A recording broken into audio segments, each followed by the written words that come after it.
Hi everyone, আমি দেবদীপ। আর চলো আজকে আর একটা নতুন ভিডিও শুরু করি। আগের ভিডিওতেই তোমাদের দেখিয়েছিলাম এবারে শ্যামসুন্দরী মায়ের মন্দিরে মনসা পুজোর আয়োজন করা হয়েছিল, আর সেই মনসা মায়েরই বিদায় বেলার গল্পটা আজকে এই ব্লগে তোমাদের সাথে শেয়ার করে নেব। রাত্রি 8:30 থেকে 9টার মধ্যে মাকে নিয়ে বিসর্জনের জন্য রওনা দেওয়া হবে, এরকমটাই ঠিক ছিল।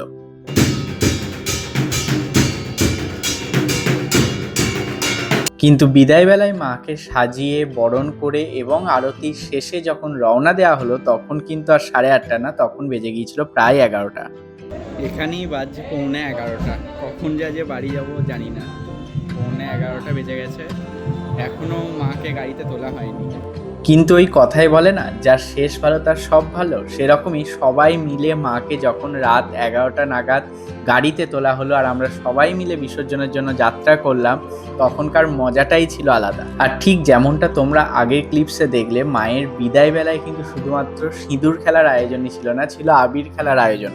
এরপর বাগবাজার ঘাটে মায়ের বিসর্জন আর ফিরতি পথে আমাদের খাওয়া দাওয়ার সব কিছুরই কিন্তু ব্যবস্থা ছিল। একই পরিবারের সদস্য না হয়েও যে একটা পরিবারের মতো করে সবাই মিলে একটা পুজো আয়োজন করা যায়, তারই দৃষ্টান্ত ছিল এটা। আর পরপর দুটো ভিডিওর মাধ্যমে সেই পুজোরই কিছু কিছু মুহূর্ত তোমাদের সামনে তুলে ধরার চেষ্টা করেছি। আশা করি তোমাদের ভালো লেগেছে কিনা কমেন্টে জানিও।